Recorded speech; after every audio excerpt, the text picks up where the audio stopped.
Shalom semuanya. Puji Tuhan, Tuhan sangat baik ya. Teramat baik buat kita. Kalau hari ini saya ada berdiri di sini, mungkin nanti di minggu-minggu berikutnya ada saudara yang akan berdiri di sini juga untuk menyaksikan betapa Tuhan baik dan betapa Tuhan bisa memakai kita semuanya untuk menyatakan kebesarannya. Amin semuanya. Iya.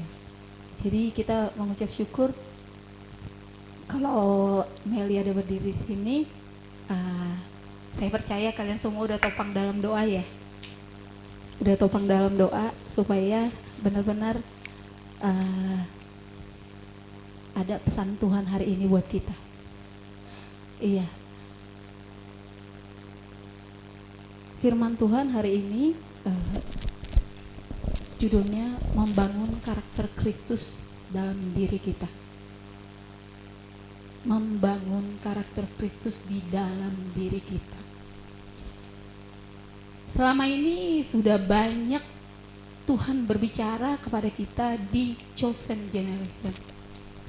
Dan saya ingat itu Pak Gembala bilang, jangan sampai karena kita begitu sering mendengar suara Tuhan itu menjadi suatu rutinitas buat kita, dan yang seperti kita mendengar suara-suara yang lewat dan akhirnya itu hanya berlalu begitu saja. Jangan sampai ya saudara ya. Biar setiap perkataan Tuhan itu menjadi rema, menjadi mendarah daging di dalam kita, menjadi menyatu di dalam roh kita. Mungkin saya share di sini, Tuhan kasih kesempatan. Memang beberapa setiap kali penyembahan sama seperti mungkin saudara-saudara di sini, Tuhan berbicara melalui saat kita penyembahan gitu ya. Kita komunikasi dua arah sama Tuhan, kita mengungkapkan isi hati kita saat kita penyembahan, Tuhan juga berbicara kepada kita. Dan Tuhan pernah ngomong sama saya waktu lagi penyembahannya. Apakah kamu sudah menjadikan firman-Ku menjadi karakter di dalam kamu? Ketika firman Tuhan kita dengar dan kita tangkap, kita tangkap, kita ambil di hati kita. Firman itu mulai menjadi menggema di dalam hidup kita. Menggema setiap hari, setiap step by step langkah hidup kita dikendalikan sama firman itu. Tapi kalau firman itu setiap kali berlalu di hati kita, menggema di hati kita dan kita terlewatkan, itu tidak akan pernah menjadi mengkarakter di dalam kita. Itu tidak akan menjadi sifat kita. Dan Tuhan ajari aku, saya sering menangis di dalam penyembahan.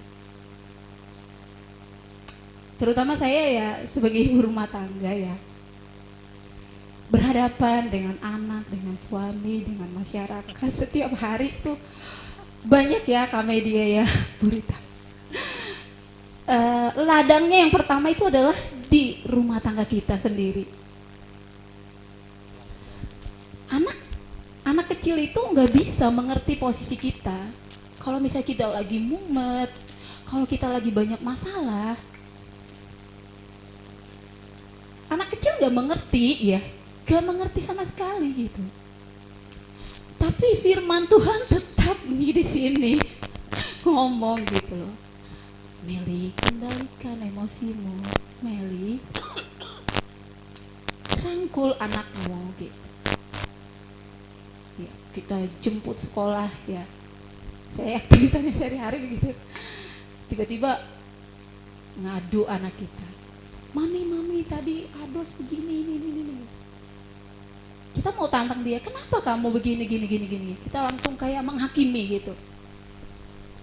Tapi setelah itu kita sadar, kenapa saya jadi marahin dia ya? kenapa saya kok sepertinya saya tuh terbawa dengan uh, keadaan saya saat itu gitu. Tuhan sadarkan gitu. Nah, setiap hari kita tuh berhadapan dengan hal-hal itu di dalam, dari mulai kita di rumah kita, di luar, dan bermasyarakat pada umumnya. Itu firman itu tetap menggema di dalam kita. Bukan hanya orang tua, tapi anak-anak juga, remaja, dewasa muda, para lansia, semua mengalami hal itu. Dan kita harus mau dibentuk karakter kita untuk menjadi seperti karakter Allah. Di sini ada dua karakter di dalam hidup kita, satu karakter Allah, satu karakter manusia. Waktu Tuhan menciptakan kita, karakter kita itu sebenarnya Tuhan ciptakan dengan sempurna. Tapi begitu ada dosa, karakternya jadi rusak. Rusak total karakternya. Karakter Allah itu penuh kasih. Tapi karakter manusia itu yang tadinya sempurna diciptakan Tuhan menjadi rusak. Kenapa itu bisa terjadi kepada Adam dan Hawa ya? Dulu saya waktu baru-baru bertobat, itu kayak ada satu pertanyaan di dalam benak saya, di dalam hati saya gitu ya, kenapa bisa ya gitu. Ternyata karena Tuhan memberi kita memang kehendak bebas. Apa kita memilih untuk mengasihi Tuhan, apa kita memilih untuk tidak mengasihi Tuhan. Jadi Tuhan memberi kita kebebasan untuk memilih. Karena apa? Karena Dia menciptakan kita segambar dan serupa dengan Dia. Dia tidak menciptakan kita seperti robot yang Dia pegang remote control di tangannya. Bagaimana supaya suamiku Ignatius bisa seperti ceklek.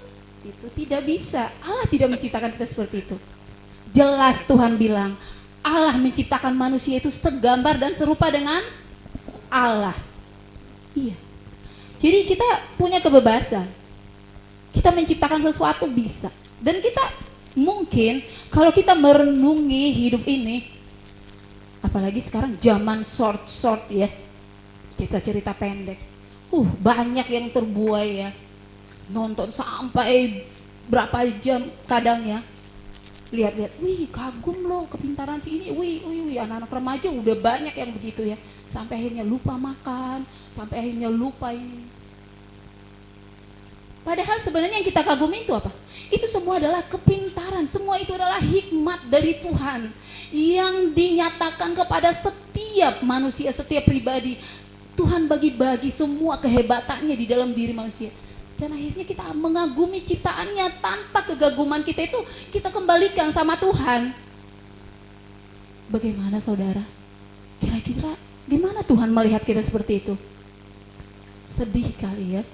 Seperti seorang ayah atau ibu, orang tua membelikan sesuatu dan akhirnya dia sibuk dengan barang yang dibelikan sesuatu. Dan setiap kali orang tuanya ngomong, "Hai nak, aku sudah pulang." "Iya mami," cuman gitu loh. "Iya pak, iya ma."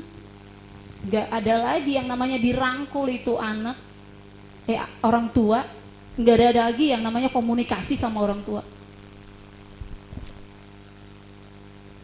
Jadi saudara, kita kembali, biarlah setiap firman yang kita dengar itu bisa, pertama-tama kita izinkan itu menggema di dalam hidup kita. Kita dengerin firman Tuhan itu. Dan kita biar itu menjadi mengkarakter, menjadi sifat kita. Kita tahu Allah itu penuh kasih, dan kasih itu ada pengertiannya. Kasih yang seperti di 1 Korintus 13 ya. Kasih itu murah hati, lemah lembut, itu semua bagian-bagiannya. Dan karakter manusia itu bisa rusak ternyata, kembali lagi tadi ya, Adam dan Hawa waktu itu mereka berdua ditaruh di Taman Eden. Dan mereka ada komunikasi dengan yang katanya si ular yang melambangkan iblis. Dan saya seperti dapat sendiri nih dari Tuhan ya. Dapat sendiri. Adam, Hawa dan Adam itu mereka men-sharingkan visi yang Tuhan kasih kepada iblis. Ketika Tuhan menyampaikan sesuatu kepada kita, ada baiknya kita seperti Maria waktu dia dibuat mengandung oleh Roh Kudus, yaitu mengandung Yesus, dan Maria katanya menyimpan itu di dalam hatinya ya. Di situ Adam dan Hawa ya terutama ya, dia komunikasi dengan si ular itu, dan ular membalikkan perkataannya, dan akhirnya si Hawa penasaran. Kok bisa dia ya penasaran dengan itu gitu loh. Akhirnya benar kali ya perkataannya gitu. Akhirnya disitulah dia terjebak. Nah mungkin kalau saya lihat sehari-harian kita, mungkin kita sering seperti itu ya. Apa yang disampaikan sama Tuhan kepada kita, bukan kita simpan di dalam hati kita, tapi kita mengombar-ambirkannya. Apa benar ya ini ya dari Tuhan ya? Kita masih meragukan Tuhan kita. Bukan kita lebih lagi mengujinya di hadapan Tuhan, apakah ini benar dari Tuhan gitu. Tuhan, buat aku lebih lagi jelas mendengar suara-Mu. Harusnya itu yang kita katakan. Tapi itulah awal mulanya. Dan Tuhan sebelum itu jatuh dalam dosa itu si Hawa, Tuhan udah tahu sebenarnya ya. Dan karena dia Allah yang penuh hikmat, dia karakter Allah itu, saya beberapa ada 3 karakter Allah yang saya lihat di sini. Penuh kasih, dia penuh hikmat. Sebelum kita melakukan apa-apa segala sesuatu dia udah tahu, dan bagaimana cara mengatasinya dia sudah tahu. Dia juga penuh kuasa, bagaimana caranya supaya kita bangkit lagi dia juga bisa. Dan karakter manusia itu rusak tadi karena memang kita sudah mewarisi karakter yang rusak ya dari pertama itu tadi, dan Tuhan mau memulihkan itu. Karakter manusia itu rusak pertama seperti seorang anak sudah mewarisinya dari orang tua. Yang kedua, karakter manusia lama kita lahir, kita warisi dari orang tua. Berjalannya waktu kita bertumbuh dewasa. Semua karakter orang tua kita tuh kita juga mengenakannya di dalam kita, dan itu sebelum kita lahir baru itu menjadi karakter manusia lama kita. Apa kita masih bergumul dengan karakter manusia lama kita, saudara-saudara? Atau kita membiarkan begitu saja? Kalau kita masih bergumul, yuk kita berperkara sama Tuhan, kita memperbaikinya lagi.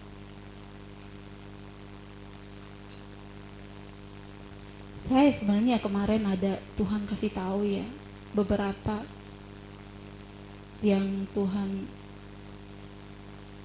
sampaikan, bahwa kita di tangan Tuhan itu, kata Tuhan kita itu seperti jemaat ini, seperti rangkaian bunga di tangan Tuhan. Tuhan petik kita dari dunia ini menjadi satu rangkaian yang indah di hadapan Tuhan. Dan beberapa kali saya dengar nubuatan ya, Tuhan menjadikan kita menjadi bunga yang indah di hadapan Tuhan, seperti itu. Saya bilang sama Tuhan, Tuhan luar biasa. Dan Tuhan juga ingatkan, sebenarnya kita ini manusia-manusia yang seharusnya kita terbuang, yang seharusnya kita sudah tidak ada sekarang ini gitu ya. Tapi pernah Tuhan memperlihatkan juga bagaimana ada jurang api, dan di antara jurang itu ada salib terbentang, dan Tuhan mengarahkan tangannya. Tuhan bilang, inilah jemaat yang aku tebus. Dan itu adalah jemaat chosen di sini. Jemaat-jemaat yang sudah mengalami kasih karunia Tuhan.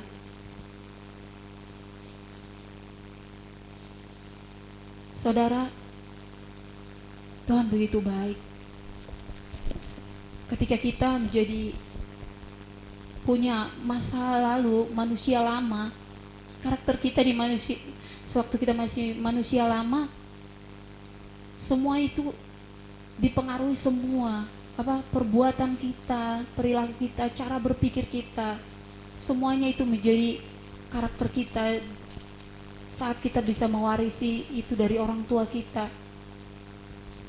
Dan yang ketiga ada juga pengaruh dari kuasa gelap.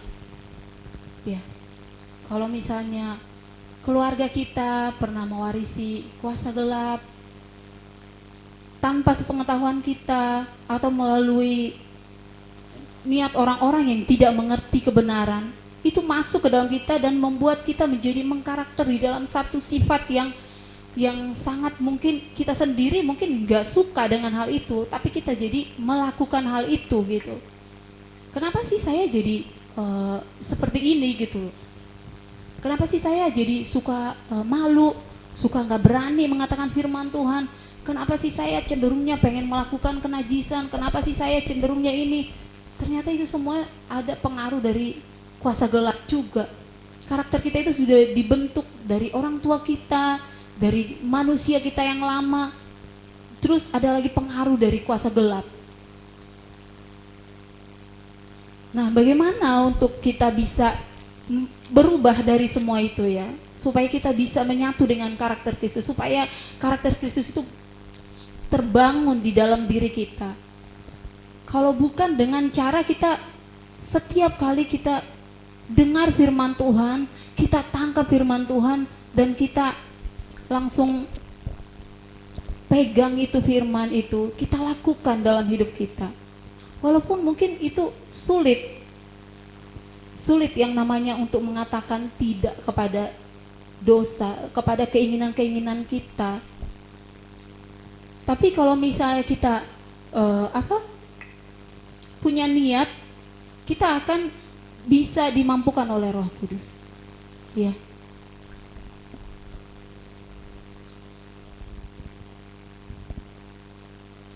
Mari kita baca dulu dari Roma 13 ayat 8 sampai 10.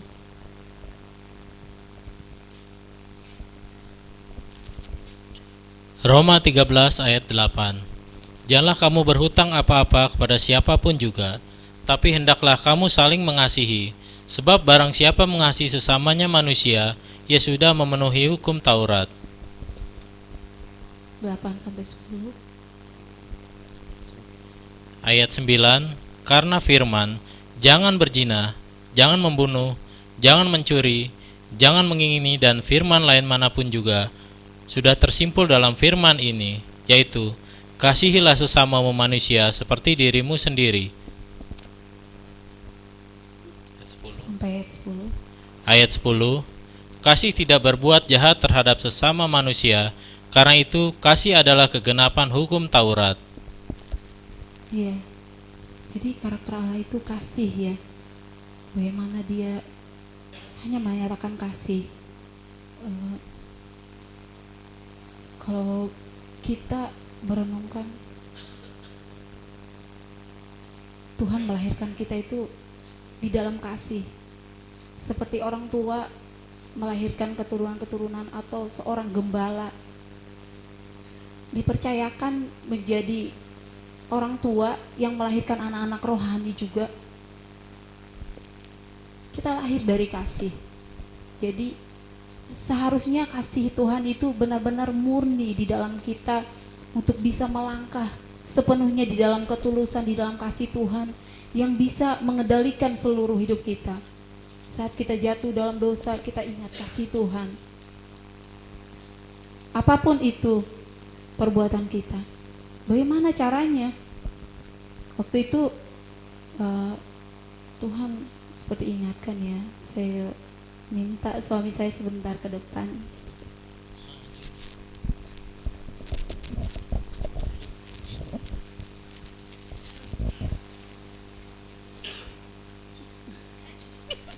Iya, ini bukan mau mempertahankan, tapi ini Tuhan waktu itu eh, seperti menyuruh saya ya. Bagaimana kita ini hubungan kita sama Tuhan? Pagem jadi ketawa. Bergandengan tangan dan kita melangkah dan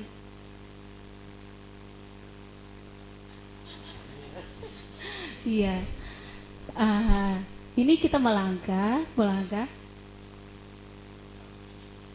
sampai kita ke tujuan. Terima kasih. Ya, saudara tahu, saya dan suami saya udah tahu kalian ini itu suami saya ya. Ya, iya. Bagi yang belum tahu itu suami saya. Dan Tuhan bilang hubungan kita dengan Tuhan adalah seperti itu.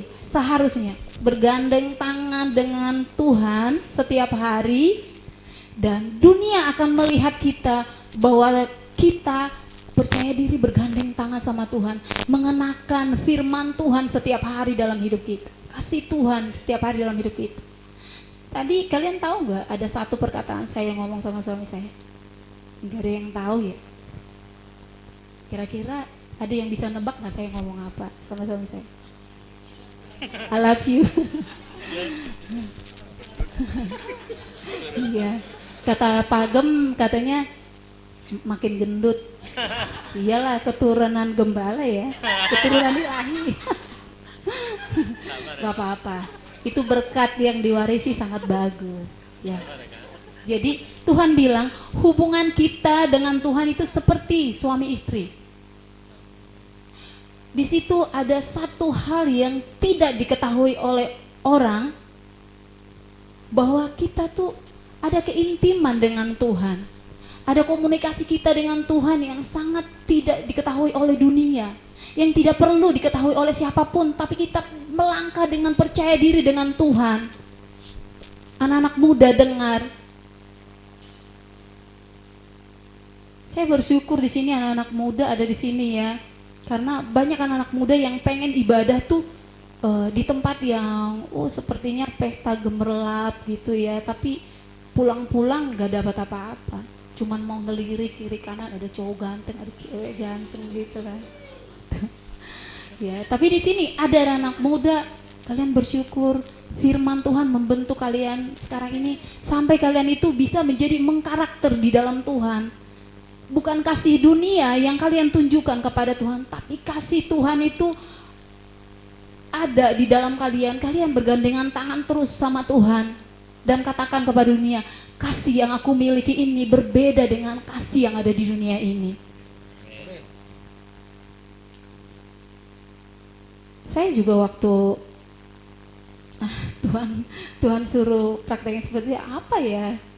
Sebenarnya kemarin itu waktu saya khotbah tuh udah di praktekin sama Pagem ya, ke Rizka ya. Ya waktu itu pernah.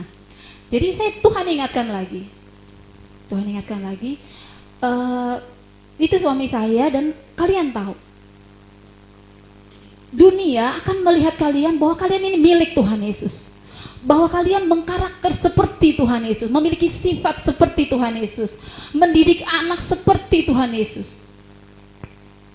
bahwa kalian bertindak seperti Tuhan Yesus. Kita nggak usah malu, walaupun kita berbeda-beda dengan karunia ya, tapi ada sesuatu hal yang membuat kita jadi berbeda ketika kita mengenakan kasih Tuhan Yesus. Kasih Tuhan Yesus itu adalah dibungkus oleh kebenaran. Kebenaran yang sejati, kebenaran yang membawa kita ke dalam hidup yang kekal. Itu adalah karakter Kristus yang gak bisa kita sangkali. Bagaimana karakter itu supaya tumbuh di dalam kita? Mungkin kita semua di sini adalah lahir dari cinta mula-mula. Saudara tahu cinta mula-mula ya? Cinta mula-mula itu adalah cinta di mana kita tuh ada sesuatu yang terselubung, yang disingkapkan Tuhan dari hidup kita, yang membuat kita berbalik arah. Wah, ternyata saya selama ini sudah hidup dalam kecemaran, terasa selama ini saya sudah hidup dalam kesia-siaan, ternyata saya selama ini tidak mengerti apa tujuan hidup saya. Tuhan bilang, cinta mula-mula itu adalah penuh kasih, seperti air di dalam gelas ini harus penuh. Ini udah berkurang ya. Nah, bagaimana supaya karakter Kristus menyatu di dalam kita? Kasih Tuhan yang dibungkus kebenaran, yang dibungkus keadilan, yang dibungkus dengan kuasa, yaitu kemauan yang dibungkus kebenaran. Kasih itu harus penuh di dalam kita, tidak boleh berkurang. Kalau hal itu berkurang, kita tidak akan bisa tumbuh dengan karakter Kristus. Kita akan tetap, saat ketemu dengan masalah, kita akan mengomel, kita akan marah-marah, kita akan lepas kendali.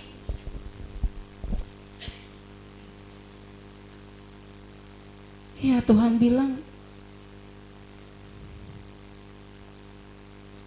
kasih itu tidak bisa kita tumpahkan, kita buang sebagian. Karena menegur kita saat kita dengar kebenaran, kita bilang, udahlah yang itu jangan gitu. Tapi saat kita dengar kebenaran, kita harus ambil kebenaran itu, walaupun itu sakit. Seperti perjalanan Tuhan Yesus, yang Tuhan Yesus bilang, saat dia mau di kayu salib, mau disalibkan, malam sebelum dia diambil, sebelum dia ditangkap, dia berlutut dan bilang, ya Bapa, kalau boleh biarlah cawan ini berlalu, tapi bukan kehendakku, tapi kehendakmu yang jadi. Itu karena ada harga yang harus dibayar, bagaimana kita supaya kita tuh bisa mengenakan karakter Kristus di dalam kita. Seperti tadi, yang tadi saya bilang, rangkaian bunga yang dipetik, ditaruh di vas bunga yang indah untuk dipandangi dan dinikmati keindahannya oleh Allah. Itulah jemaat chosen. Itulah jemaat-jemaat yang diambil Tuhan, dipanggil Tuhan untuk melayani Tuhan. Dimanapun berada Tuhan utus. Kita berjalan menjadi seperti bejana yang dalam menjalani hidup kita, seperti bejana yang dengan proses kehidupan kita dibentuk menjadi bejana yang indah di hadapan Tuhan. Menjadi bunga yang indah dengan berbagai karakter yang berbeda-beda, tapi ada karakter Tuhan yang terlihat, yang nampak di dalam kita masing-masing. Tuhan itu hebat ya. Dulu saya waktu masih muda, sekarang udah masih muda ya. Maksudnya masih sekolah lah, SMP ya. Jadi ada teman yang sangat nakal. Padahal dia sih nggak pernah membekas di dalam benak saya kalau dia itu nakal gitu. Tapi saya pernah mimpi satu kali mimpi, dan mimpi itu ternyata itu aku yakin itu dari Tuhan. Tuhan Yesus bilang, jadi waktu itu saya sedang menulis dengan bagus di satu kertas, tiba-tiba dia rampas itu kertas dan dikucek-kucek ini, dibuang ke got. Saya nangis. Dalam mimpi itu saya nangis. Ya, sayang banget ya gitu. Tapi Tuhan bilang, ambil. Tapi udah kotor, Tuhan udah gak bisa dibaca. Udah ambil. Itu ada keran. Saya ambil, saya cuci lagi, udah gak kebaca Tuhan gitu. Tuhan bilang, saat kamu hidup di dunia ini, banyak hal yang akan mengotori hidupmu. Dari yang paling jahat sampai yang paling jahat, yang secara halus menipu kita supaya kita terhilang, itu akan masuk terus menyerang kita. Karena hidup ini adalah peperangan. Seperti itulah kamu. Saya kalau dapat mimpi begitu, saya tanya Tuhan, apa itu artinya Tuhan? Tuhan kasih. Dan keran itu adalah kasih karunia Tuhan. Kamu gak usah menangisi bagaimana dunia ini mengotori hidupmu, membuat dunia ini membuat kamu menjadi kucel, menjadi jatuh dalam dosa. Kamu gak usah menangisi itu. Datang ke kasih karunia itu, datang kepada saya, kata Tuhan. Datang, aku akan membuat kertas itu menjadi bagus lagi, menjadi putih, dan mari kita isi sama-sama. Lembaran hidup kita itu kita isi. Nggak ada satupun kebetulan kejadian-kejadian yang ada dalam diri kita. Kalau misalnya kita pernah hadir seseorang dalam hidup kita dan kita pikir dia hanya hadir dalam hidup saya, hanya meninggalkan luka, hanya untuk mengotori hidup saya, tidak. Itu tidak. Tapi itu adalah satu, Tuhan mau membentuk karakter kita dengan cara supaya kita berseru kepada Tuhan. Setiap kejadian-kejadian yang ada anak muda bilang, kenapa begitu cepat orang tua saya dipanggil Tuhan? Kenapa ini, kenapa itu gitu.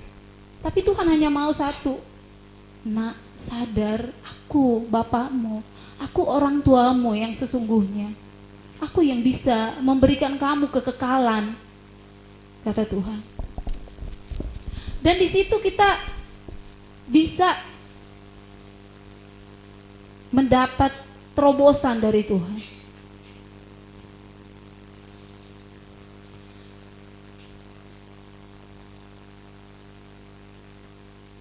Gak usah di luar ya, di sesama kita di sini aja kita sering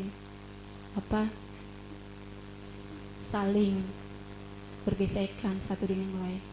Gak usah salah paham, gak usah jadi membekas. Anggap itu kita sedang Tuhan bentuk, kita sedang diproses sama Tuhan. Karena di sini semua gak ada yang sempurna dipanggil Tuhan.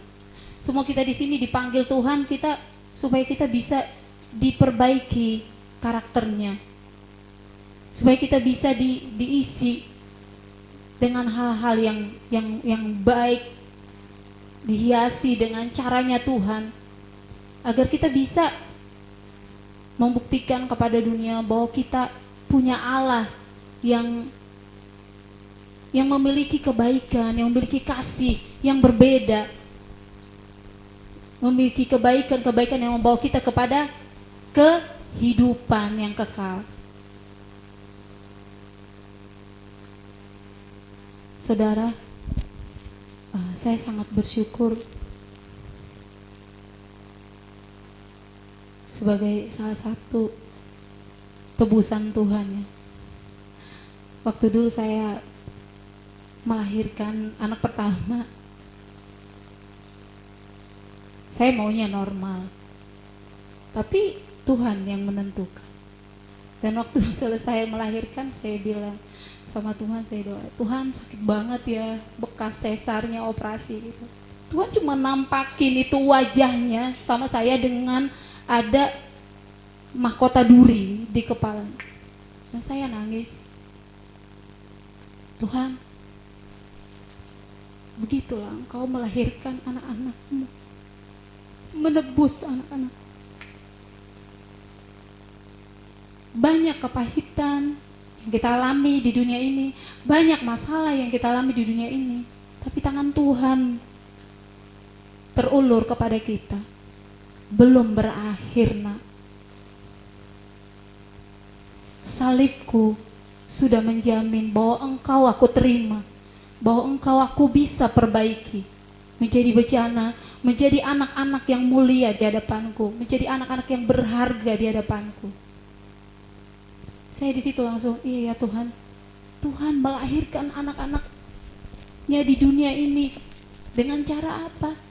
Dengan cara Dia cuman kasih hidupnya di atas kayu salib. Bagaimana supaya kita itu bisa hidup kekal bersamanya nanti di kerajaan surga. Seorang ibu aja merasa sakit, padahal rasa sakit itu yang Tuhan izinkan waktu Hawa jatuh dalam dosa. kau akan melahirkan dengan kesakitan. Tapi Tuhan tahu bahwa kita akan mampu melewati itu. Dan Tuhan juga, Bapa juga tahu bahwa Yesus akan diutus ke dunia ini untuk menebus kita, untuk memperbaiki karakter kita yang rusak. Dengan cara apa? Dengan cara yang sangat mahal harganya. Harganya itu yaitu dia harus mati di atas kayu salib. Tanpa kematian itu, tanpa pengorbanan di atas kayu salib itu, kita tidak akan pernah bisa ada saat ini. Kita tidak akan pernah ada mengenal Yesus.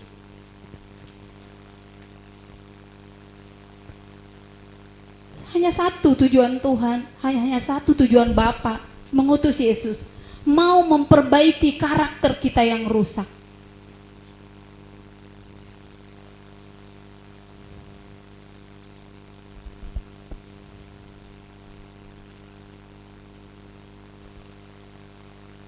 Amin saudara, kita mau semua ya. Mari kita jangan cuman sekedar melayani, tapi kita masih mengenakan pola pikir kita yang masih lama.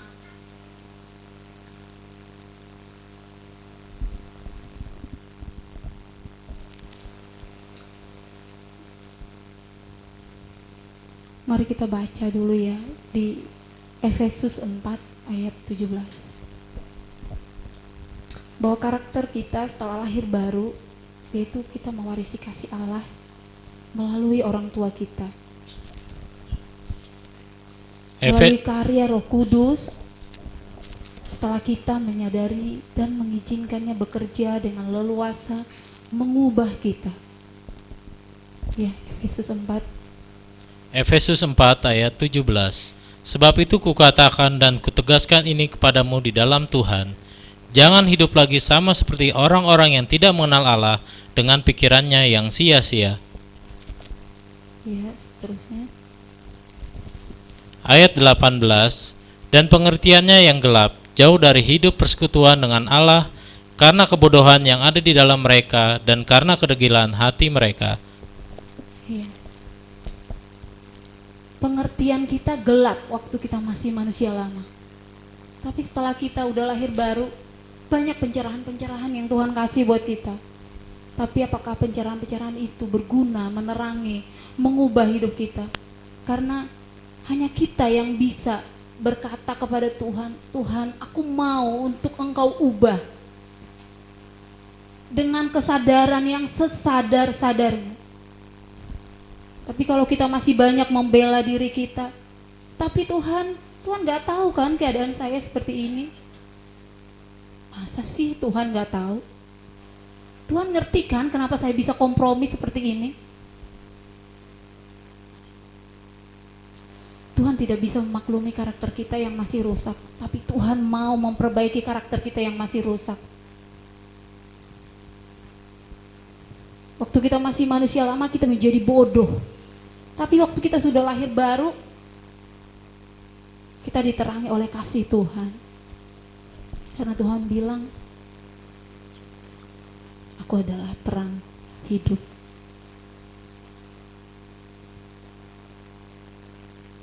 Karakter bebas kita kita harus memilih bekerja sama dengan Roh penolong yang luar biasa untuk berubah dan mengenakan dan melakukan kehendak Tuhan dalam hidup kita. Sehingga melalui ketaatan dan kemauan kita untuk melakukan kehendak Tuhan, terbentuklah yang namanya karakter Kristus dalam hidup kita. Ada kasih dunia dibungkus oleh keinginan daging. Ada kasih yang dibungkus oleh kepura-puraan, ada motif dari pribadi kita supaya kita mendapatkan sesuatu. Tapi karakter kasih yang Tuhan mau adalah karakter yang dibungkus oleh kebenaran, oleh ketulusan, oleh keadilan. Apa kita sesama di sini sudah seperti itu?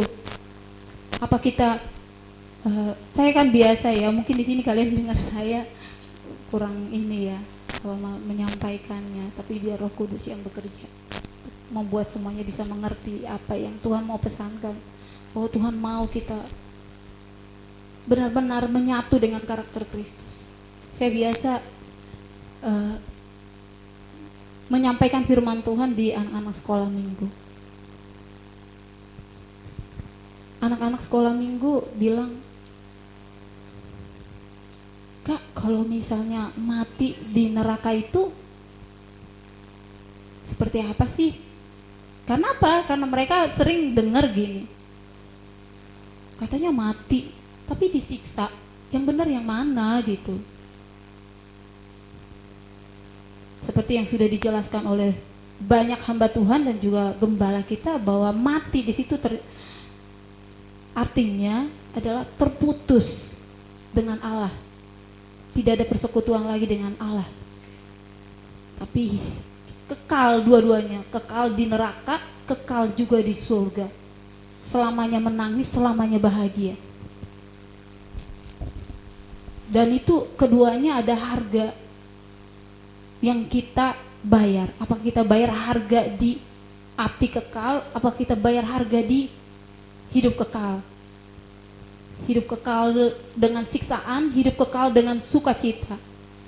Kalau hidup kekal dengan kehidupan bersama Tuhan selamanya bahagia, ayo nikmati proses hidupmu dengan caranya Tuhan. Jangan lagi menyalahkan apa yang pernah terjadi menyakiti batinmu, menyakiti hatimu. Jangan anggap itu sebagai suatu hal yang membuat kamu harus terperosok terus, nggak bisa menjadi saksi Tuhan. Tapi katakan, Tuhan sudah menebus saya dan Tuhan mau memperbaiki saya. Saya mau. Saya melayani Tuhan di sini bukan karena saya punya skill, tapi karena saya sudah diambil Tuhan dari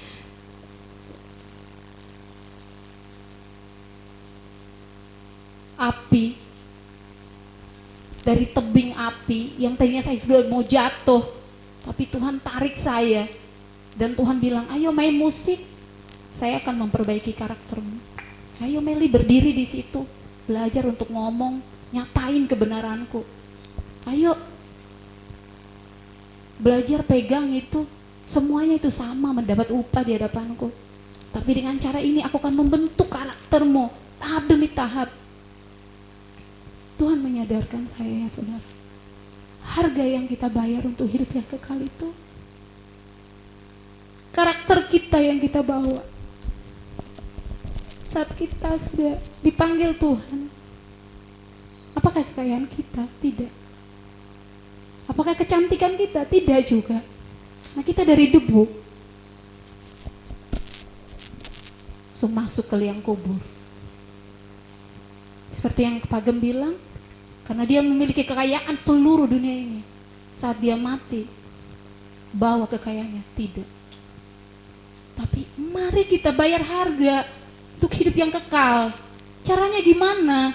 Setiap kita dengar firman Tuhan, anak-anak muda, anak-anak remaja, semuanya kita di sini dari semua umur, ayo kita coba untuk terus melangkah dengan caranya Tuhan.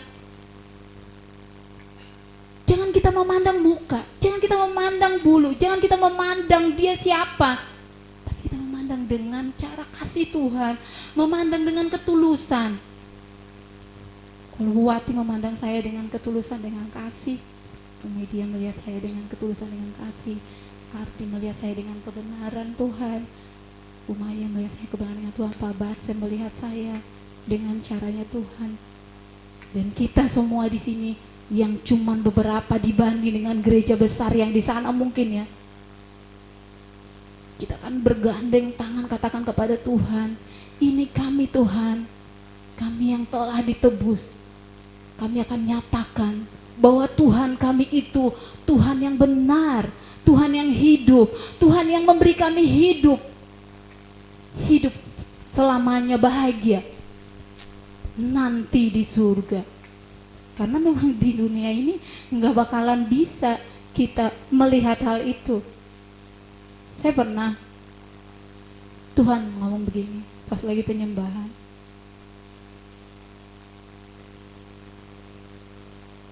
saya kayak merasa kehilangan sesuatu. Saya bilang sama Tuhan, Tuhan, kok ini kayak kehilangan sesuatu yang saya seharusnya nggak harus saya masuk dalam kondisi ini gitu. Terus Tuhan bilang gini, apa kamu mengasihi aku, Meli? Ya Tuhan, aku mengasihimu. Kalau kamu bilang itu sesuatu hal yang hilang dari kamu itu adalah sangat berharga, sebegitulah harga yang kamu harus bayar untuk mendapatkan kasihku di dalam kamu.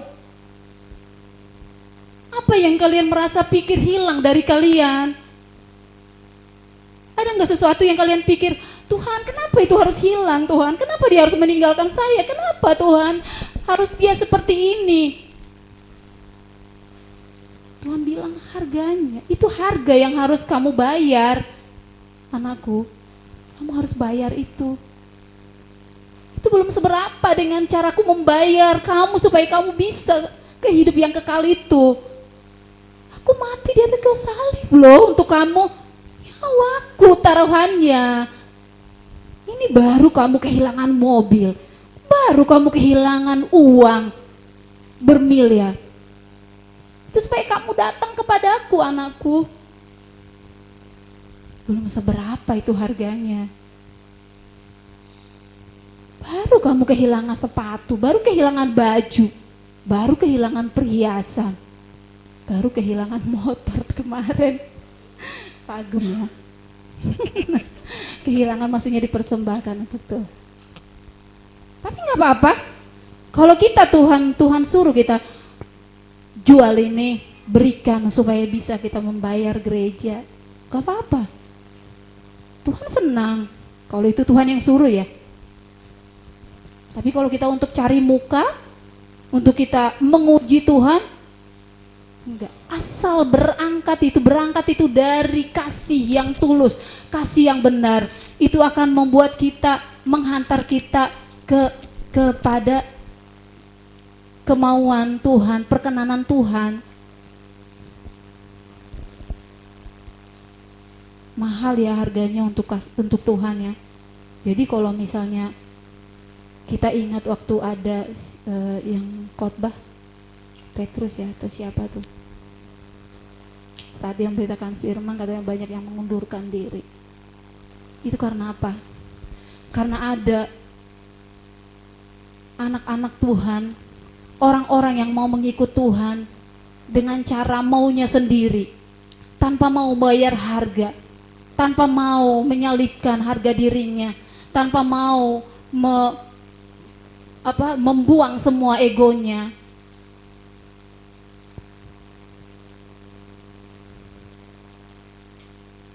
Dulu saya juga berpikir, saya dari waktu masih dari tahun 2000 pelayanan, setelah 2015 saya menikah, saya galau nangis di rumah, udah biasa kemana-mana. Saya di situ sempat goyah imannya ya. Dia bilang, Tuhan gini amat ya gitu. Udah nikah saya seperti dipenjarakan di rumah ini gitu. Yang tadinya kami kalau pelayanan pergi kemana-mana ya ikut ayo gitu. Tapi saya pikir saya berhenti di situ. Tapi malah Tuhan banyak ngajarin saya. Saya ingat dulu dosen saya bilang gini, ingat saudara lulus dari sini, yang kalian ingat hanyalah Yesus Kristus adalah Tuhan dan Juru Selamat dunia. Hanya itu saja yang kalian ingat setelah lulus. Tapi nggak apa-apa. Ladang kalian adalah dunia ini. Semua manusia yang ada di dunia ini adalah ladang di mana kalian untuk bisa melayani, untuk bisa bersaksi, untuk bisa menjadi terang Tuhan, untuk bisa menjadi garam dunia. Ya, bukan cuman kita harus melayani di sini aja. Pelayanan kita itu memang kita di charge di sini, tapi pelayanan kita adalah sehari-harinya kita untuk kita bisa menyaksikan kasih Tuhan, untuk kita bisa mempraktekkan firman Tuhan yang menjadi karakter di dalam kita.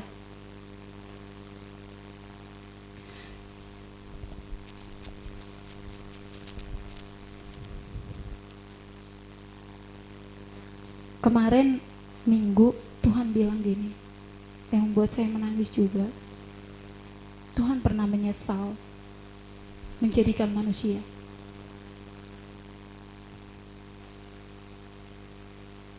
Apakah aku akan menyesal membuat chosen? Tidak, jangan sampai. Tuhan, saya bilang, Tuhan, jangan sampai Engkau menyesal melahirkan aku. Jangan sampai Tuhan menyesal memanggil kita. Tuhan mau kita benar-benar, kalau kita memberi hidup kita untuk Tuhan, benar-benar kita mau berjalan di jalan salib itu. Jalan salib, yaitu jalan-jalan kebenaran yang Tuhan tunjukkan kepada kita.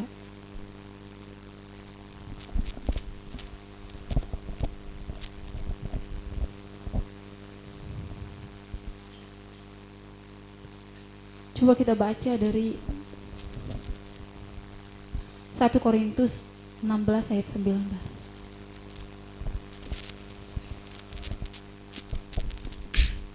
Satu Korintus 16 ayat 19. Salam kepadamu dari jemaat-jemaat di Asia Kecil, Aquila, Priscilla, dan jemaat di rumah mereka, menyampaikan berlimpah-limpah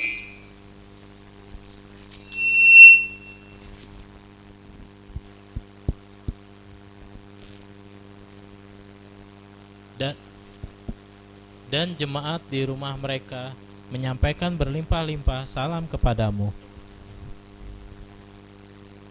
1 Korintus 16 19 itu ya, salah ya.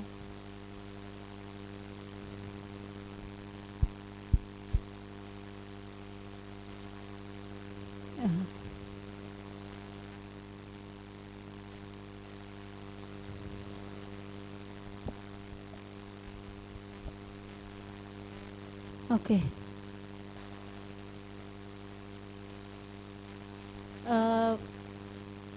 Tuhan bilang, ketika Tuhan memanggil kita, Tuhan menjadikan kita menjadi manusia baru. Seperti ketika seorang pria memutuskan untuk menikah, ia mengakhiri kesendiriannya dan mau memulai petualangan baru, perjalanan hidup baru dengan pasangannya. Begitu juga dengan kita. Saat kita sudah dipanggil Tuhan, kita menyadari panggilan Tuhan di dalam kita, kita harus mau dibentuk Tuhan untuk memiliki karakter Kristus. Bergandengan tangan terus dengan Tuhan supaya karakternya tinggal semakin mirip kita dengan Tuhan. Karena tujuannya kita mau dipulihkan karakter kita. Saat kita nanti dipanggil Tuhan, kita sudah kedapatan sebagai seorang hamba, seorang anak yang sudah mirip karakternya.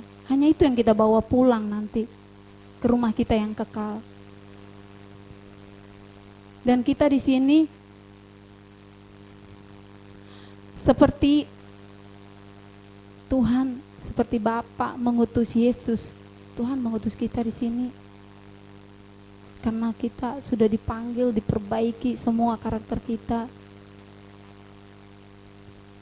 Kita bisa menjadi saksi Tuhan. Kita bisa menjadi berkat bagi semua orang dimanapun berada.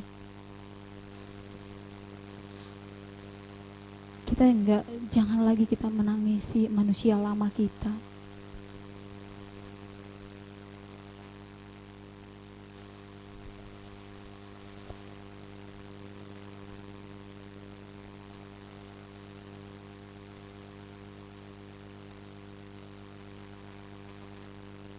Jangan lagi kita hidup dengan cara manusia lama.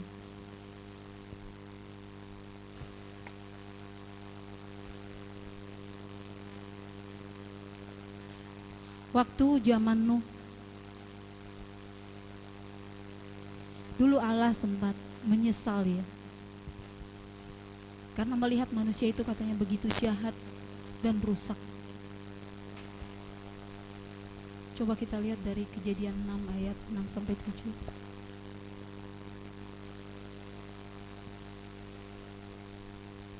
Kejadian 6 ayat 6. Maka menyesallah Tuhan bahwa ia telah menjadikan manusia di bumi, dan hal itu memilukan hatinya. Iya. Ayat 7. Ayat 7. Berfirmanlah Tuhan, aku akan menghapuskan manusia yang telah kuciptakan itu dari muka bumi, baik manusia maupun hewan dan binatang-binatang melata dan burung-burung di udara, sebab aku menyesal bahwa aku telah menjadikan mereka. Iya. Tuhan menyesal. Dan itu semua karena apa? Kebobrokan sifat karakter manusia yang jatuh dalam dosa. Demikian juga waktu zaman Lot.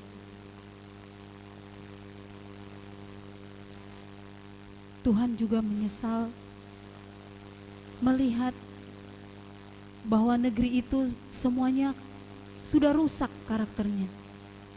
Semuanya saling mencemarkan. Dan satu tujuan Tuhan, diberi lagi kesempatan kepada manusia itu, supaya manusia yang lahir berikutnya adalah menjadi manusia-manusia yang bisa merelakan dirinya untuk dibentuk sama Tuhan, mewarisi karakternya. Saya terberkati dengan ada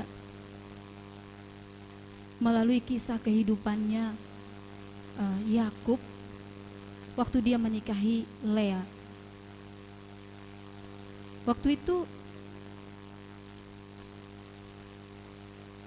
Lea melahirkan 12 anak-anaknya ya. Dan waktu dia pengen mendapatkan cinta kasih dari suaminya Yakub, dan ternyata dari keturunannya yang keempat itu namanya Yehuda, Tuhan buat itu Yehuda menjadi leluhur melahirkan Yesus. Dan kita telusuri kelahiran Yesus itu melalui Yehuda. Yehuda itu bukan lahir dari keluarga yang sempurna. Dia lahir dari satu keluarga yang di mana Lea tidak memiliki cinta sepenuhnya dari Yakub. Tapi kenapa Tuhan memilih Yakub? Itu karena karakter Allah itu mau memperbaiki yang rusak untuk bisa dipakai menjadi anak-anak yang berkenan di hadapannya. Seperti perjalanan hidup kita sekarang ini, kita nggak ada yang dipanggil dari yang baik. Kita semua karena rusak, akhirnya kita ada di sini. Saat Tuhan panggil kita, Tuhan membenarin kita di sini. Gereja ini seperti bengkel Tuhan untuk bisa memperbaiki kita semua, mengobati luka-luka kita.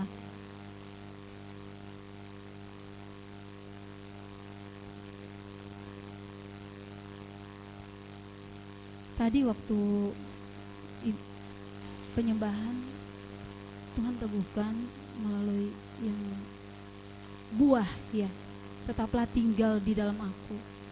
Dan buah yang akan kita bawa nanti ke hadapan Tuhan saat Tuhan panggil kita adalah karakter kita yang sudah diubahkan Tuhan menjadi seperti Dia, benar-benar seperti Dia, memiliki kasih yang tulus dan memiliki kebenaran yang semakin menyatu di dalam kita, dan kita punya kemauan yang sudah sepenuhnya dikendalikan oleh Tuhan. Coba kita baca dari Matius 8 ayat 16.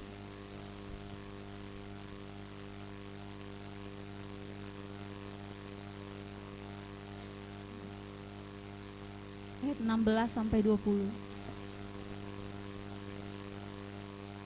Matius 8 ayat 16. Menjelang malam dibawanyalah kepada Yesus banyak orang yang kerasukan setan, dan dengan sepatah kata Yesus mengusir roh-roh itu dan menyembuhkan orang-orang yang menderita sakit. Ayat 17. Hal itu terjadi supaya genaplah firman yang disampaikan oleh Nabi Yesaya. Dialah yang memikul kelemahan kita dan menanggung penyakit kita. Terus sampai 20. Ayat 18. Ketika Yesus melihat orang banyak mengelilinginya, ia menyuruh bertolak ke seberang. Terus.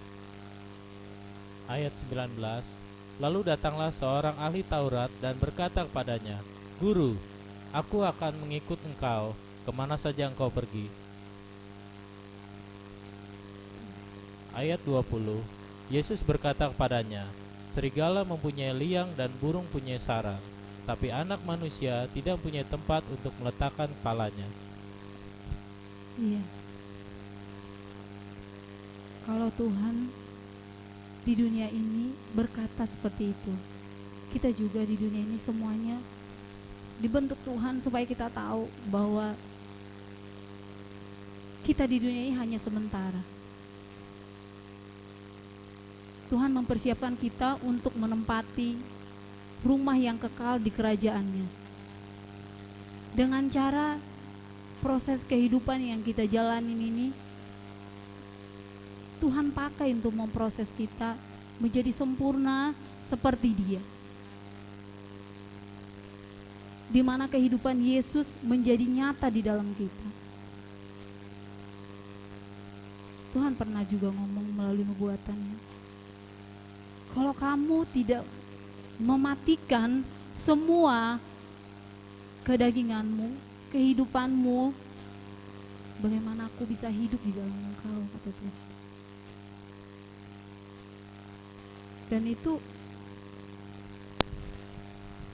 Tuhan mau kita, supaya kita itu bisa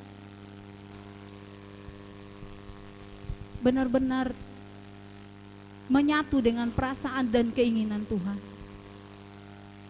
agar kita bisa hidup selamanya sama Tuhan.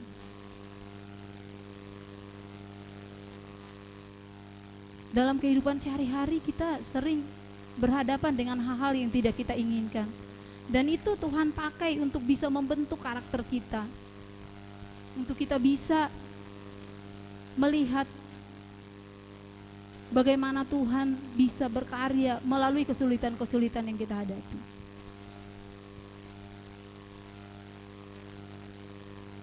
Mungkin kita semua pernah mengalami ya, hal-hal yang kepanikan dalam hidup kita.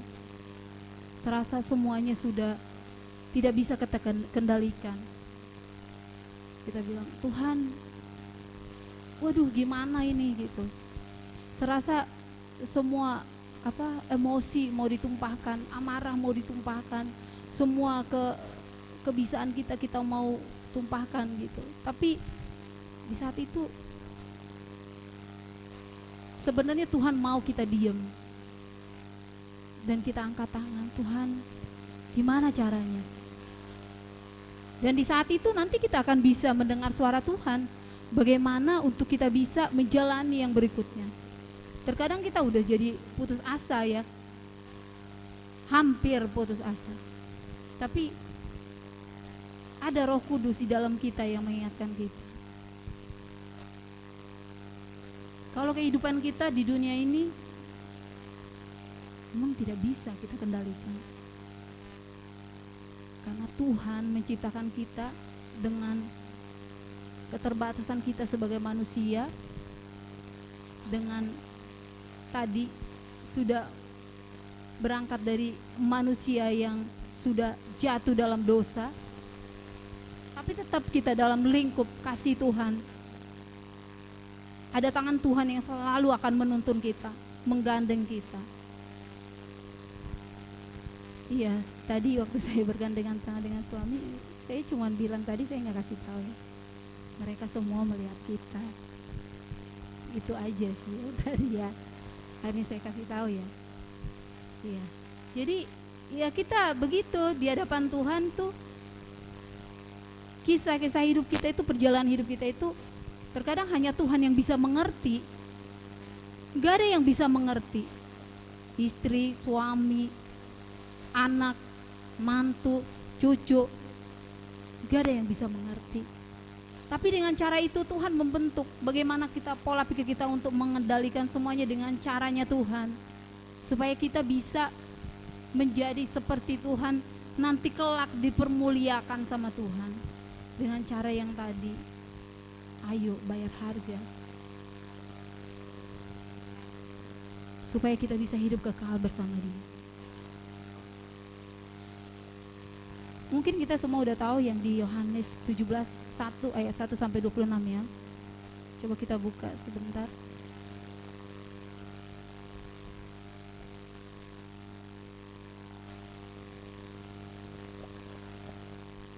Yohanes 7 ayat 1. 17 ayat 1. Yohanes 17 ayat 1. Demikianlah kata Yesus, lalu ia menghadap ke langit dan berkata, Bapa, telah tiba saatnya, permuliakanlah anakmu, supaya anakmu mempermuliakan engkau. Ya, terusnya. Ayat 2. Sama seperti engkau telah memberikan padanya kuasa atas segala yang hidup, demikian pula ia akan memberikan hidup yang kekal pada semua yang telah engkau berikan padanya. Ayat yang ketiga. Ayat 3. Inilah hidup yang kekal itu, yaitu bahwa mereka mengenal engkau satu-satunya Allah yang benar, dan mengenal Yesus Kristus yang telah engkau utus. Ya, sampai situ dulu. Jadi hidup yang kekal itu adalah bahwa mereka mengenal engkau satu-satunya Allah yang benar.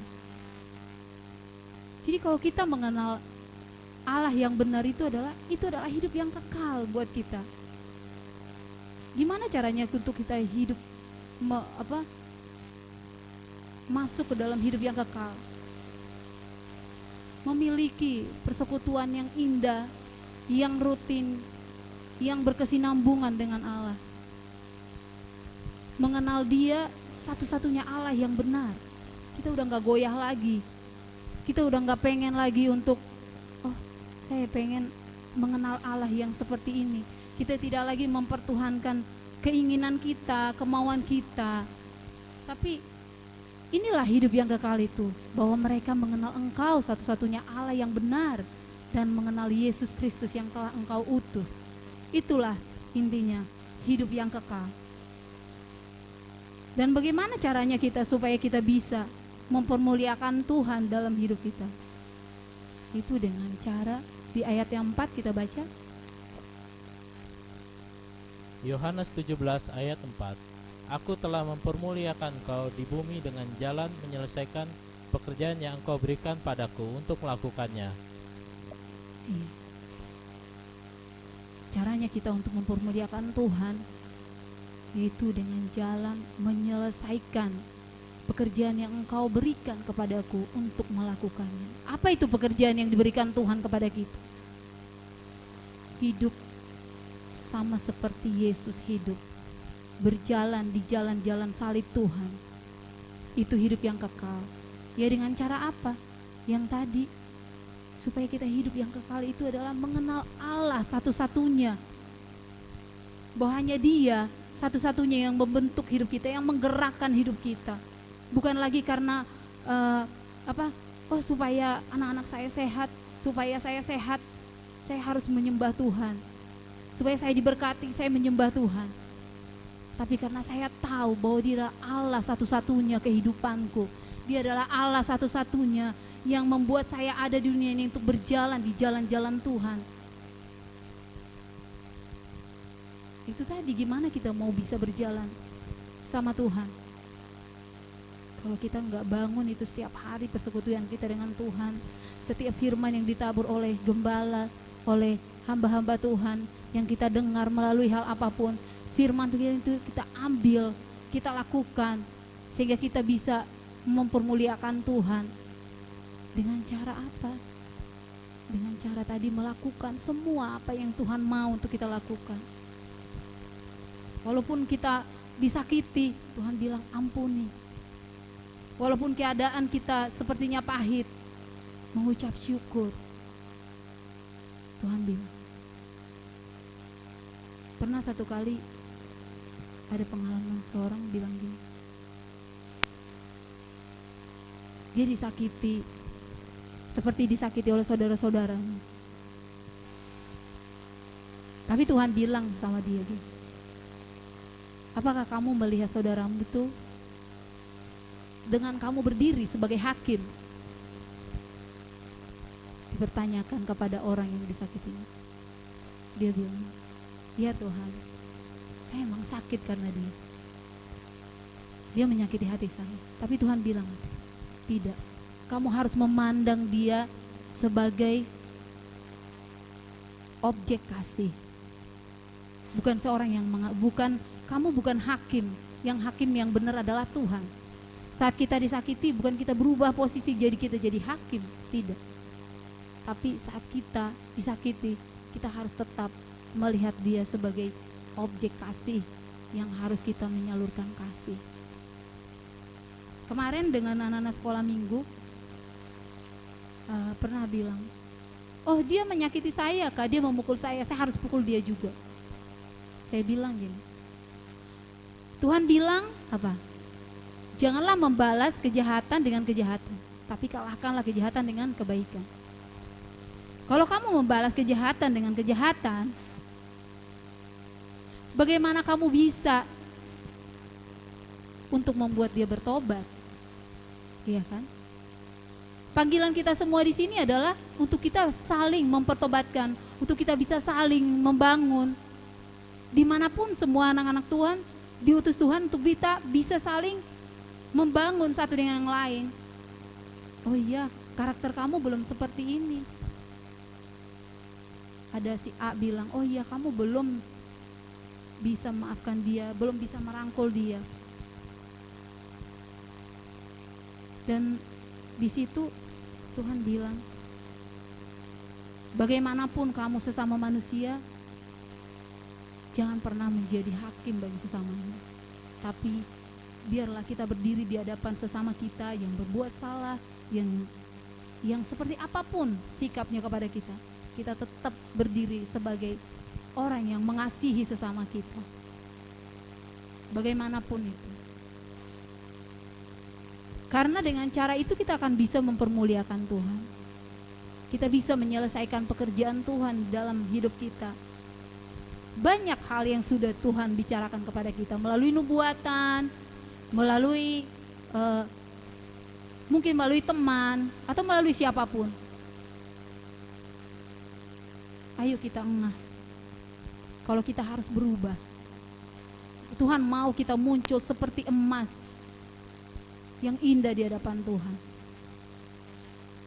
Dan di sini di Yohanes 17 ayat 1 sampai 26 itu tadi sudah dibaca sebagian. Di sini Tuhan mau ada kita menjadi satu dengan Bapa. Ya, satu dengan Bapa, dengan apanya yang menjadi satu? Karakternya kita menjadi satu dengan Bapa. Kita menjadi satu visi misi dengan Tuhan. Menjadi satu, segambar dengan Allah. Dalam hal apa? Dalam hal karakter kasih kita, kemauan kita, perbuatan kita, sikap kita, segala-galanya kita menjadi satu dengan Tuhan. Karena kita membawa misi kerajaan surga, misi Bapa. Jadi, saudara, mari kita semuanya berubah dari sekarang agar kita muncul seperti emas murni di hadapan Tuhan.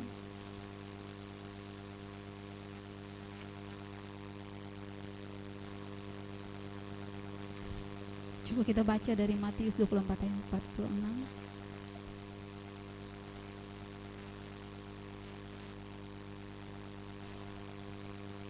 Matius 24 ayat 46. Berbahagialah hamba yang didapati tuannya melakukan tugasnya itu ketika tuannya itu datang. Iya, tugasnya tadi kita udah tahu ya. Kita mempermuliakan Tuhan dengan cara melakukan apa yang Tuhan perintahkan kepada kita. Kita sudah mengenal. Kalau masih hanya mengenal, kenal-kenal saja, ayo terus kita tetap bangun persekutuan dengan Tuhan sampai kita benar-benar bukan hanya kenal-kenal presiden, tapi kita benar-benar mengenal Tuhan, punya hubungan yang benar-benar seperti bapa dengan anak, yang sudah kita benar-benar klik sama Tuhan, bahwa kita punya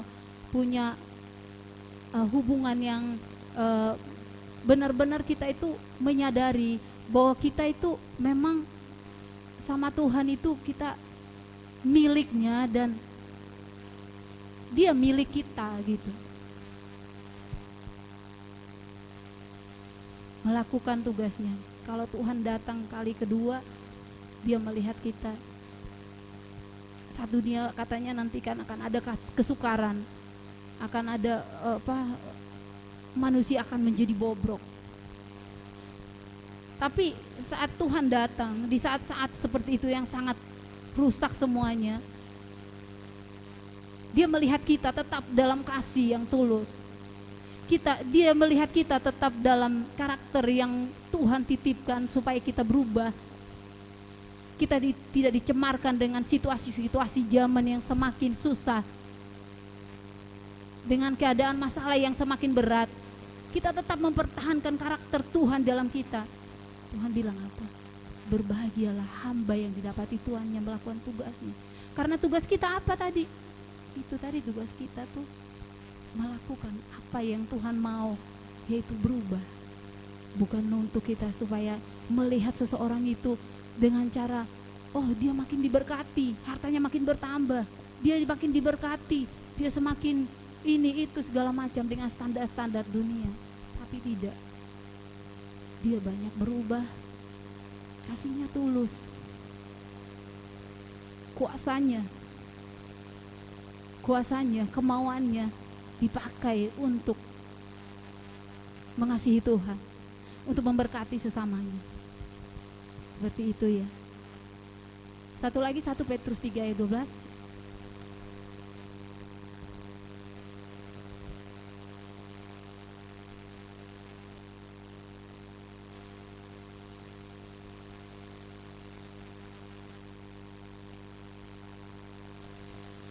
Petrus 3 ayat 12.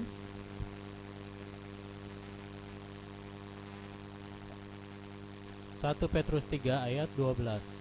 Sebab mata Tuhan tertuju kepada orang-orang benar, dan telinganya kepada permohonan mereka yang minta tolong, tapi wajah Tuhan menentang orang-orang yang berbuat jahat. Iya, orang-orang yang benar. Dari tadi yang kita bicarakan itu adalah orang-orang yang sudah menyatu dengan karakter Kristus. Tapi orang-orang yang jahat, Tuhan memalingkan wajahnya dari orang-orang yang jahat. Orang yang berbuat jahat itu adalah orang-orang yang tidak mau menyatakan kasihnya seperti kasih Tuhan. Orang-orang yang tidak mau merubah karakternya, sifatnya untuk menyerap karakter Tuhan.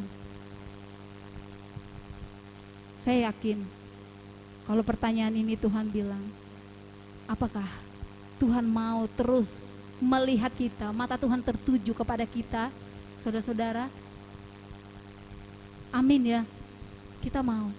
Berarti kita adalah orang-orang benar yang mau berubah, yang mau memiliki karakter Kristus di dalam kita. Sehingga mata Tuhan terus memandang kita, mengawasi kita, mengubah kita. Seperti Yehuda yang dipilih Tuhan, walaupun dia seorang yang masa lalunya kelam, tapi dengan karakter Kristus, dia karakternya adalah penyelamat. Dia pakai Yehuda untuk melahirkan leluhur, melahirkan Yesus. Dia sebagai menjadi leluhur di mana garis keturunan Yesus. Demikian juga kita, Tuhan pakai kita supaya kita bisa menjadi orang-orang yang dibenarkan Tuhan dengan cara apa? Karena kita mau dirubah oleh Tuhan. Bukan lagi kita melayani Tuhan sekedar melayani. Kalau ada teguran-teguran, kita terima. Kalau ada hal-hal yang masih belum sesuai firman Tuhan, kita mau sesuaikan sama Tuhan. Kalau ada perkataan kita yang masih dengan cara-cara kita dari hidup yang lama, ayo kita stopin.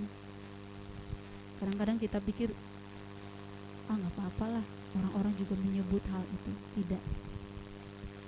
Kita harus mau. Kalau Tuhan bilang, cara hidupmu yang lama harus kamu tutup. Jangan lagi menangisi hidup yang lama. Hidup yang lama sudah dikubur, jangan lagi kamu gali. Manusia lamamu sudah dikubur, sudah sudah selesai. Sekarang kenakan manusia baru. Hiduplah dengan karakter Kristus yang terbangun di dalam kamu, supaya mataku tertuju kepadamu. Saat dunia sudah menjadi rusak, kita tetap anak-anak Tuhan di sini. Tuhan memandang kita dan mengangkat kita. Amin semuanya. Kiranya firman Tuhan memberkati kita semua. Dan saya tadi sangat diberkati dengan nubuatan itu tadi. Ternyata buah yang Tuhan inginkan itu adalah buah adanya perubahan karakter di dalam kita. Bukan buah apa-apa ya, tapi buah karakter yang sudah diubah oleh Tuhan. Saat kita bilang saatnya saya pengen masih tidur, tapi Tuhan bilang bangun nak, berdoa. Kita paksakan diri kita. Itu menjadi indah di hadapan Tuhan. Karena apa? Ya, saya mau bangun karena Tuhan membangunkan saya. Ya, saya mau, walaupun saya capek, saya mau datang ke Tuhan.